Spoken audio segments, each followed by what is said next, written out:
Next item, please. The next item is union leadership commentary. I understand that I think none of them are here today. Is that correct? So would you still like me to read this whole paragraph, or is that necessary? It's unnecessary. Let's Okay. move on to the next item, please. Next item is special reports, managing grants from Ms. Lamise Surur and Ms. Lauren Embarico.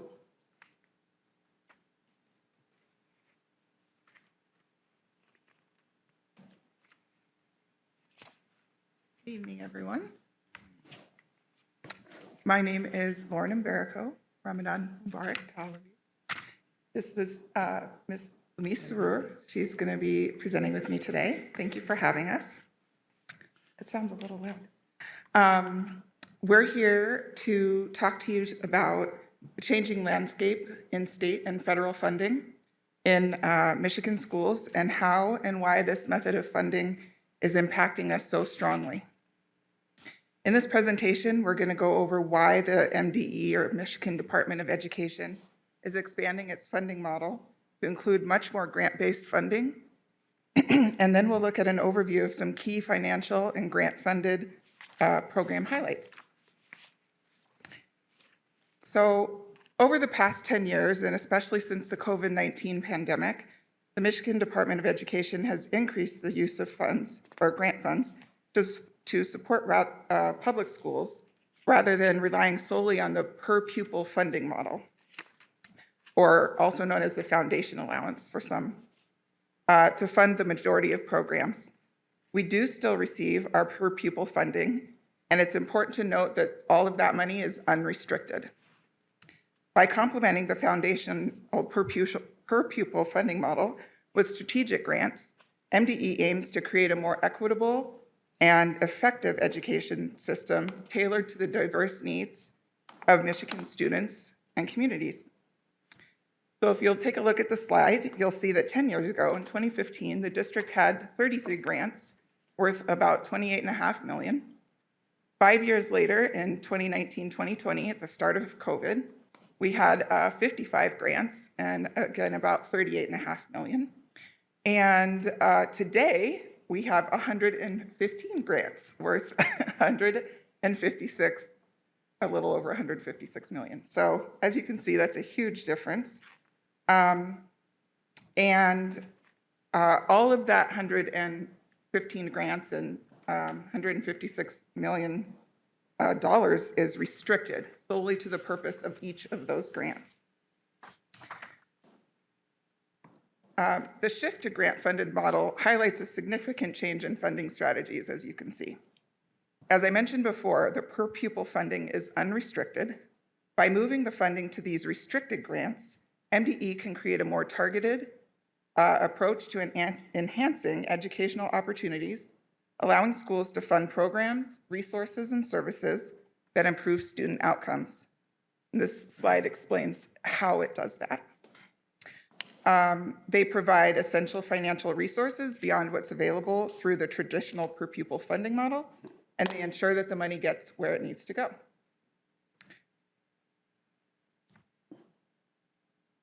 Are you ready? Ms. Surur is going to tell you a little bit about how that impacts the programming side of our educational, and I'll then talk about the business side, the business office. In addition to the MTSS alignment and the MyKIP alignment and the frameworks that the grants restrict us under, it's a lot more heavy lifting from the district and the building sides as well. These opportunities come with some challenges and restrictions, but you never say no if it aligns with our district strategic plan. So some things that we've noticed an increase in is data reporting from the district level and the building level. Tighter timelines within which those things have to happen. And then grants expire. So you don't want to put things in place that you will eventually take away. So we have to be very thoughtful about what we're using the grant money for. Is it sustainable when the grant funding expires? Or are there alternative ways for us to use the money and enhance the district? So all of that takes people like Lauren and a little more work from the admin, support teams, and everybody at central office. Exactly. So as Ms. Sarour mentioned, there is much more complex budgeting process to try and work with those timelines of start and end dates and where will money go when it ends and how will it be paid. We also have increased oversight compliance requirements and more financial and programmatic reporting, as she mentioned. So earlier, we talked about why MDE's been making the shift to more grant funding, and we touched on the impact on the business office. The compliance and guidelines are critical for the grant recipients. The schools must follow both the state and the federal regulations, which are extensive, regarding fund usage, eligibility, and reporting. And that often requires specific documentation, audits, and maybe even site visits. So all of those things have increased. The achievement and success for our goals under an increased grant-funded structure requires strong internal controls, communication, and support throughout the entire grant process for increased accountability and outcomes. Considering all of this, it might be easy to see why, from the state or federal point of view, this model would be attractive. So for us, this is a change. And as I'm sure we've all experienced at some point in our lives, change can be difficult for people. But the grant, like Ms. Sarour said, with the grant funding, we have more opportunity, but we also have so much more complexity. Because the grants are integrated into just about every department, and sometimes even cross between departments, navigating them through the organization emphasizes why it's essential that we see each other as partners in a delicate balancing act to meet the needs of students, the community, and the vast requirements of our funders.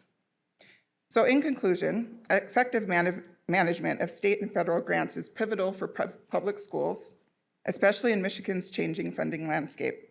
As schools adapt to these challenges and opportunities, ongoing advocacy and strategic planning will be essential for sustained success.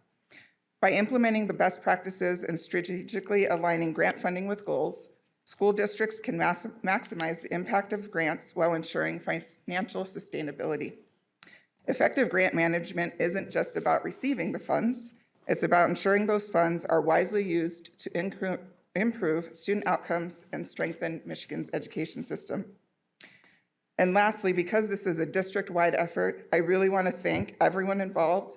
That would be our executive directors, our grant directors, our grant managers, our operations team even, and just everyone's working really hard at this. As you can see, it's been a huge landslide up. So I just want to make sure everybody's acknowledged for that work that they're doing. So on that note, we'd like to just show you a couple slides that were submitted and take a look at some of the amazing things we're doing with the grants in our district. So this slide just shows you a little bit of a cross-section. There's the whole food service program, summer discovery, some of our SEL and just mental health stuff for students. No, it's okay. It's okay. They can see. And each of these slides tells a little story, so I'm just going to not go into them too deeply, but feel free to take a look at them as you have time. This go back a little. So the 27B grant is the Grow Your Own. So this one addresses the teacher shortages that we're having. Yeah, go ahead. And then this is 2 mini grants that we got for our preschoolers. And these 2 grants are engaging our families and our students much younger, which we all know is critical to the flow of our system and the student success. We've also had safety and security grants. There are 4 of them here, and primarily we had assistance mapping the district for if we ever did have a critical safety incident. And we were able to install many more cameras and card readers at doors and access points and making sure that we can see if something is going on. And finally, we're going to talk about, or Ms. Sarour is going to talk about our green schools. So it's a little bit of an update for some of you who have heard of the green schools before. For our new board members, I did give the booklet that was put together that overviews the program. So I hope you got that, and take it away. Okay. So Green Schools is an example of how grant funding can really foster and increase and just improve and empower a community. So I'll go through these slides quickly, and then I have some talking points. The Green Schools is an example of no district funding being used to support an initiative. However, district support was provided through our operations, central office, guidance, and just support in other ways other than funding. And this is an initiative that is aligned with our strategic plan, as you can see here. And this is where the magic is. This is where, if you remember 5 or 6 years ago, Green Schools, we were starting to talk about it, not me, Sue Stanley, Iman Ahmad, Dr. Chokol. It was a need that they agreed on that was needed in the Salina community, especially because there isn't a lot of green space there because it's essentially gridlocked by factories. And they took it upon themselves to ask themselves, what can we do on our campus to increase green spaces, increase tree canopies, put a rain garden, get the kids outside? And so 5 or 6 years ago, in partnership with Mark Andrews and some other central office employees that were dedicated to this, they went out to the community, they went to conferences, they made partnerships. They were essentially selling this idea at the time, where now you can see everybody's talking about it and everybody wants to be part of it. So the hard work they put in is now paying off for anybody else who would like to take this on their school campuses. So I really want to acknowledge that, because it was a lot of time and heart put into all of this. And the magical thing is, these are all the donors. And some were hard to come by in the beginning. Some were solid partners from day one. Some came along the way as time went on. But all in all, the total amount raised to this today is $2.7 million. And I remember they started with, I think, a $40,000 grant for a consultant. So this was really money raised, and now with help from Lauren as well, they've been able to manage all these grants. So I won't go through all these names, but it's in-kind donors, those are our community partners, and then bigger corporations, and then also funding. And the city of Dearborn, I want to note, has been a great partner as well, especially under the new leadership who has put in place an environmental commission for the city of Dearborn. And so there's like-minded people that we're working with within our own city. This is just a little example of the exciting things happening. You'll be invited in the spring to some groundbreaking events that are happening. And if you haven't been there in a while, there's a garden, there's a musical garden, there's a rain garden being installed. They've partnered with the Toledo Zoo to put in a prairie. Lots of donations from Home Depot and the community for trees. The list goes on and on.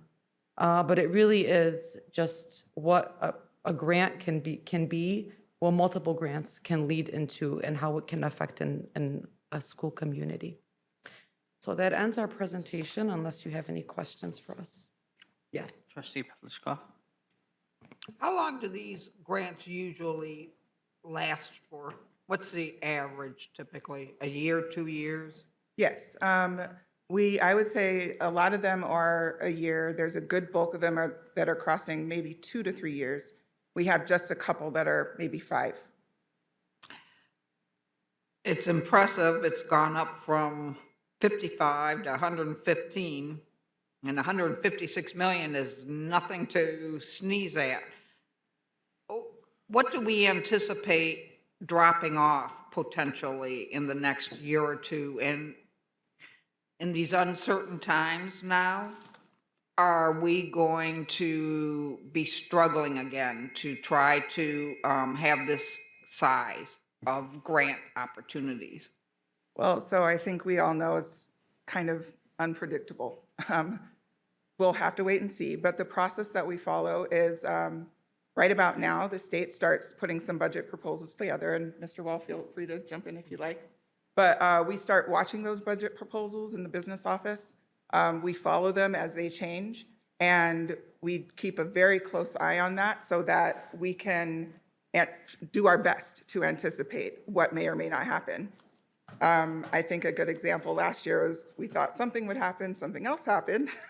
So as any budget, it's our best guess, but we are absolutely watching the state and federal level budget processes, headlines, seeing what's happening, and even now starting conversations to try and just anticipate what we need to be paying attention to, looking at, factoring in, all of that. I guess one of my concerns is that we are probably seeing a lot of great things coming from these grant opportunities. If they are the monies are only available a year or two, and I do like the fact that we're being smart about that. We're not trying to put that money into something that we then have to find another resource for once that grant goes away. But if we don't have other grants to replace it, what are we going to lose? And are we prepared to at least tell our community, this is going to suffer because those opportunities are no longer available? So that's something we talk about all the time. Like I said, we need to choose things that are, if not sustainable, serve a purpose, a specific purpose. I'll give you a couple examples.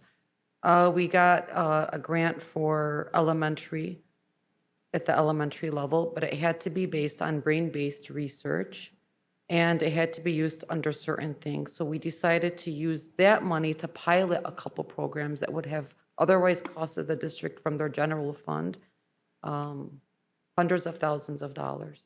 So we're very thoughtful about what can we use this money for where it won't affect the district or the students when it's gone. We also feel confident that as grants expire, others will come in. And I want to say the reason we've been able to be granted all of this funding is because a lot of the expectations they have, we follow. The brain-based teaching, the interventions in place. Our demographics also help us to qualify for some grants, and that's not changing anytime soon. So as a district, we are in pretty good shape, I would say, to qualify for a lot of these grants. And another example is 23G, that's intervention, that we, Fatmi Faraj and the team worked on, okay, well, where's our highest need? Where can we put intervention? Even if it's just for a couple extra years of additional intervention that we didn't have before, we may not have after, but we'll capitalize on that grant for the couple years we have it. So yes, some things will come, some things will go, but like I just said, maybe another grant will come in its place. That's the tricky part with grants. It's hard to have like a 5 or 10-year plan with it. And that's the hard part. But, we're proud of what we're doing. And Lauren has been a great help with all of that as well. Okay, thank you. Dr. Maliko, you want to add something? Yeah, can I just mention, we're very glad that Lauren's come on board and superintendents have seen this increase. So there's an increased workload. Now the money comes to the district since for a good purpose.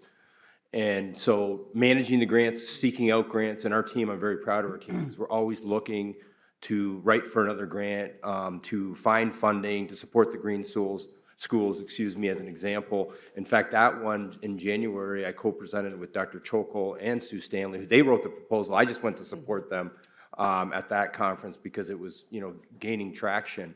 As we see these grants come, we need to be competitive with it, but as I think the board is aware, we have a very well-oiled machine on our budget process with Mr. Wall, and we always say sustainable cost versus one-time cost, and how do we put it into the different budget areas.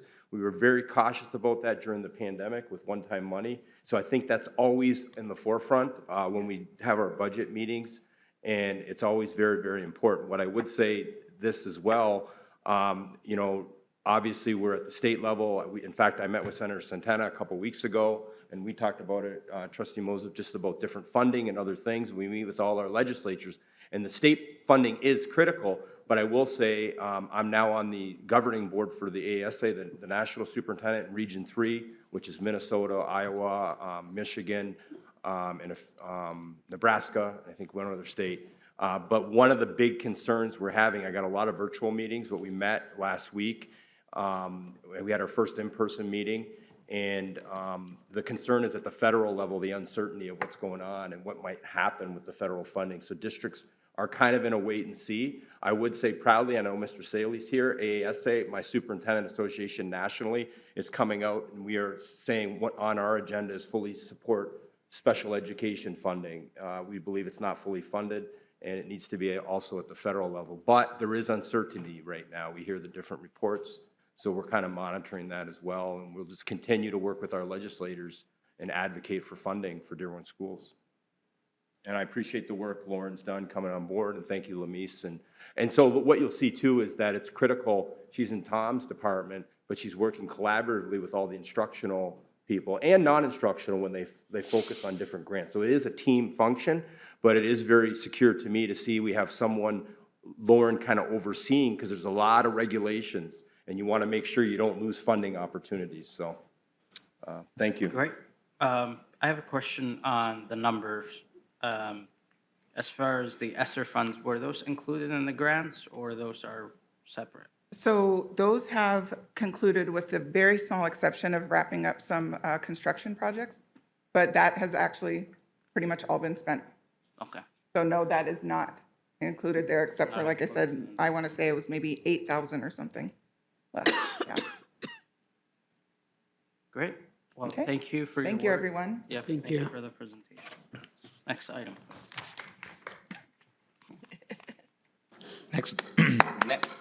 Next, we move to action items.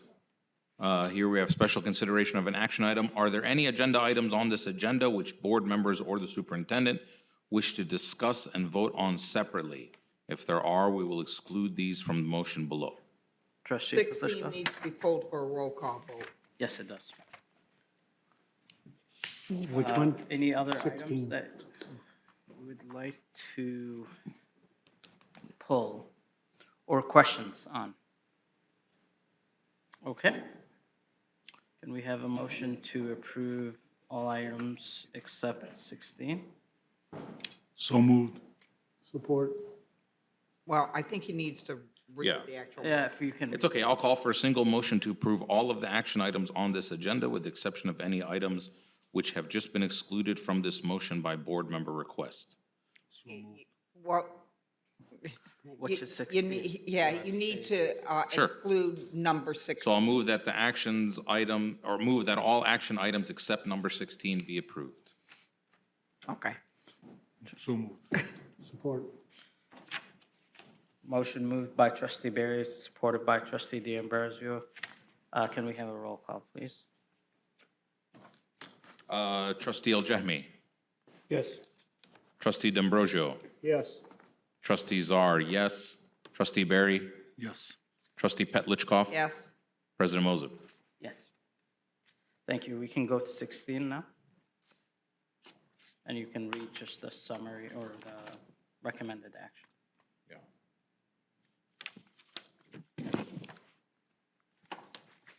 So just read number 16 here on the Yeah. back? Okay. Then number 16 would be approval of an executive session, a closed executive session on March 17th, 2025. So moved.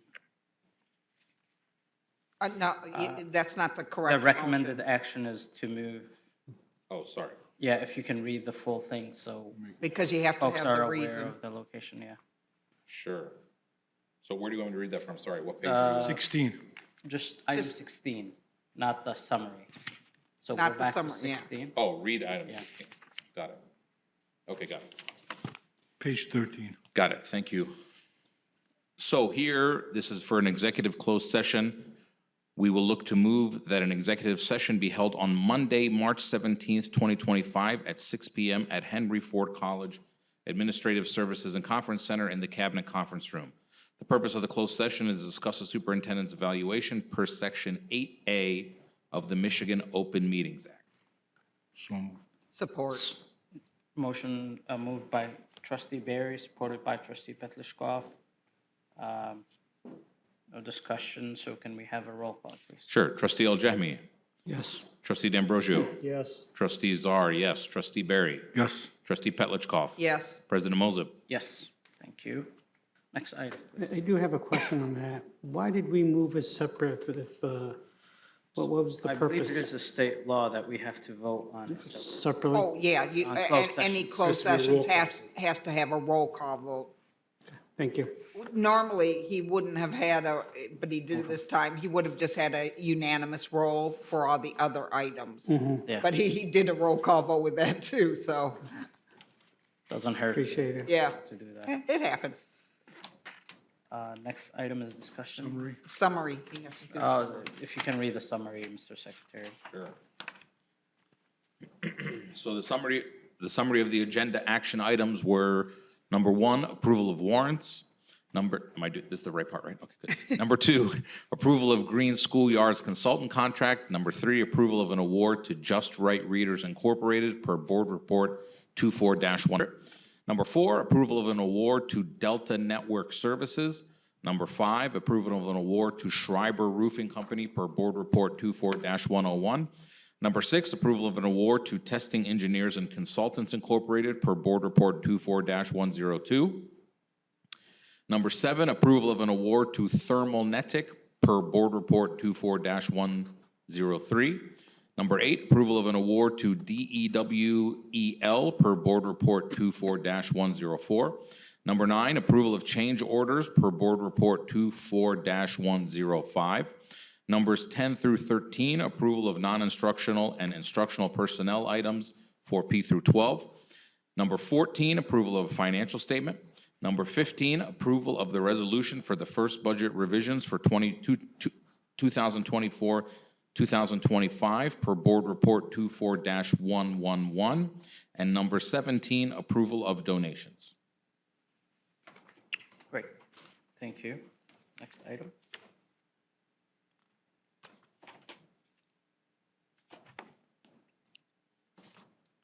Page 14. Discussion item. Yeah. Sorry. Oh, that's fine. Okay, we go. Sorry. Numeral number 4.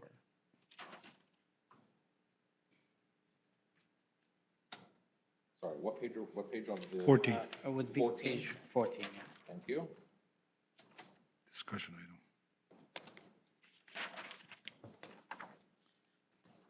Next, we have discussion items. First item is policy update, policy 3130-02, placement of administrators from Mesa Malibazi. The only change on this policy was just to align the policy with the new law. So it didn't change the content. It just changed, made sure that it was aligned with the current law. Just update. Yeah, it's just an update. Any questions? Thank you. Okay, thank you. Next item? Next item is 2024-2025 board goals from President Moses. Yes, so I do have goals submitted by 4 trustees. I still have 3 trustees yet to submit their goals. So I know things come in the way, but we can have this move to next meeting to be presented. I will make sure that we will have all of the goals, and we will have hopefully trustee Watts with us as well. So that will be moved to the next meeting to present them. Okay. Quick question, is that going to be just a discussion, or is it going to be a study session? What do you think? It will be just a discussion item. Okay, thank you. Yeah. Okay, next we move to Board of Education business. First item, acknowledgement of correspondence. All of the correspondence that we have received, I have responded to, except for one, which I'll plan to do that tonight. And Dr. Maliko has been gracious to respond to the ones that we have forwarded to him. So any other correspondence? No. Next item, please. Board member committee and organization reports. Committee. We had a building and site meeting tonight. There will be in your board briefs, summary of all these, because it was a fairly full agenda. I will just do a real brief summary of it. We did the ESSER construction updates. You just heard that the money's already been spent. It was we used the rest of it on the early college building over at Henry Ford campus, on the south building and the west building. And there was a small snafu with some of the reporting to the state, and we are required to move forward with changing out the elevators to make them ADA compliant for a school building. So that's going to put us a little behind in the construction process, but they're hoping that this will all be resolved by fall? June. June, July. Yeah. And we will be able to move students in. The kitchen may be the last part that we're going to get occupancy approval for because of not having elevator access. Next is we talked about the mechanical air conditioning at Howard, Long, Nowlin, and the Hague addition, and all of those are in place, and they're just waiting for the weather to warm up enough so that they can run it through the test processes. So hopefully there will be no issues with those systems. They're ready to go, basically. We also are encountering heating, and I don't know what that was. Heating and cooling, aging equipment is going to be our next issue. We've got a number of schools, Henry Ford, O.L. Smith, Dearborn High, Bryan, Edsel, Fordson, Henry Ford, I can name them. I mean, it's half of our schools with aging mechanical infrastructure that are either going to have to be repaired or replaced in order to maintain optimal conditions inside of the buildings. It also includes issues with aging out air conditioning units that were in buildings that were put in place before 2023. So some things we're going to have to replace fully, some things we can repair and buy parts for. So that will continue to be one of the conversations we have when we go into the bond needs, because that's always going to present a problem for us, and we have to make sure that our buildings are safe and comfortable for our students and our staff. Next, our energy bond update. If you remember, we bonded out with just a general that we were paying for to train to save on energy costs. That's all completed. The lighting has been taken care of. So now we're just waiting to see what kind of return on our investment we're going to be getting. So they're going to be looking at our electric bills and seeing if we're getting the savings that we had hoped for that would pay for the bond that was put in place in order to change out all of these lights. If not, Train is going to have to kick in to make up the difference.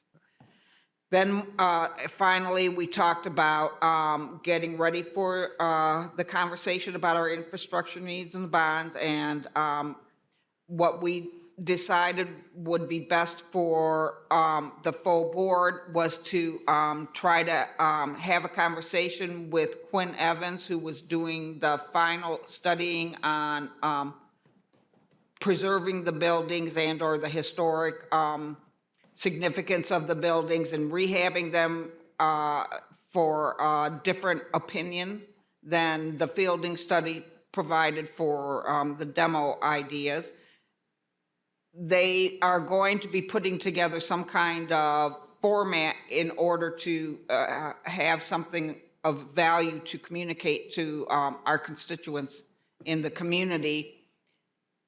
What we saw led questions from us, so we thought the full board might like to interact with this architecture group and see what they have and offer your own opinions about what you would like to see that you think would be most useful to have in any kind of presentations that we bring out to the community.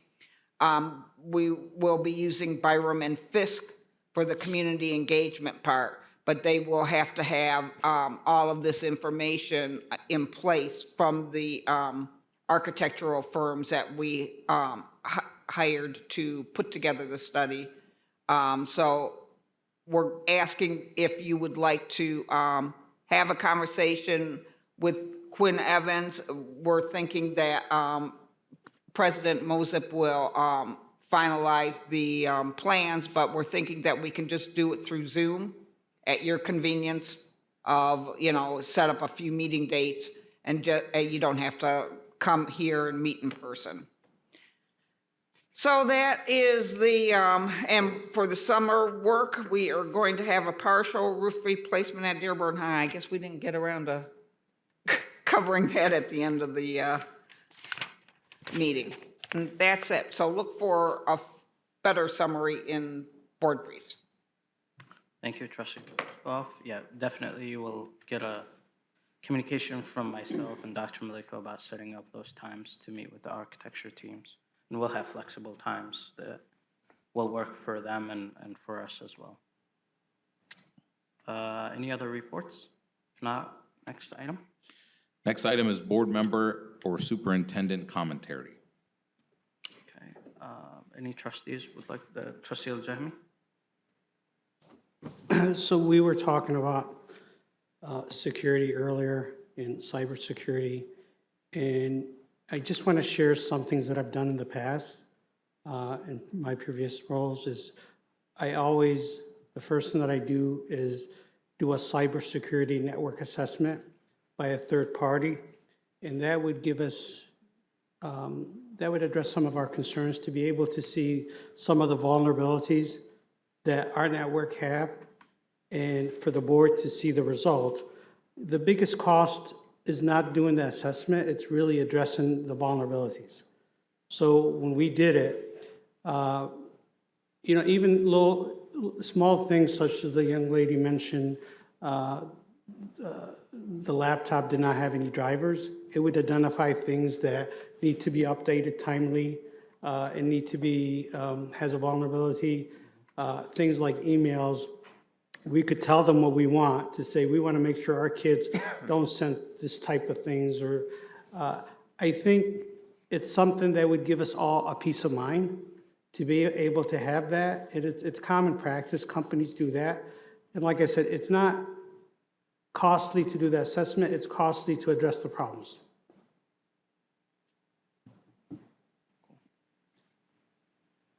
Dr. Maliko, if there are no objections, Dr. Maliko can look into solicit. Discuss it at cabinet. Yeah. Good idea. Any other commentary? Yeah, Dr. Maliko, go ahead. Just a follow-up from last meeting, and President Mosip asked me to bring it up here, and I followed up with Trustee Czar. There's a request on like the coding of the student population, and we've been discussing that at cabinet, and I had our IT people involved. And so we do have some capabilities there. And so what would happen, Trustee Mosip, we talked about, and I think I mentioned to Trustee Czar in my message, that we would put it on the next policy committee agenda where we'd actually bring Sean Williams in and Bob Addy and show kind of what we can and can't do with it. There's definitely possibilities there, and so we would bring it to the policy committee for the next meeting. But we've been discussing it over the last month since the request was made. President Mosip asked that we handle it this way. Yeah. So. Perfect. Yeah, Yeah, go I just want to say thank you for taking that on, because it's just so important that we have these accurate pictures of what our student body looks like and the opportunity for everybody to identify themselves in the way they see fit. So I appreciate that. I look forward to working with you all on that. Thank you, Trustee Czar. Next item, please. The next item is requests for information and/or future agenda items. Any requests? We are Trustee Czar.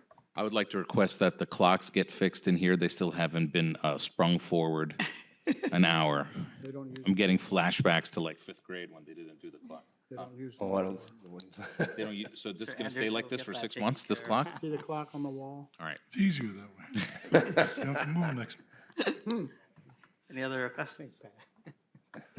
All right, next item, please. All right, future meeting dates, Monday, March 17th, Monday, March 17th, 2025, We have a P through 12 executive session for a closed session for evaluation at 6 p.m. at the Administrative Services and Conference Center in the Cabinet Conference Room. Also on Monday, March 17th, 2025, we have a Henry Ford College Board of Trustees meeting at 7 p.m. at the Administrative Services and Conference Center in the Rosenall Boardroom. Thank you. This meeting is adjourned.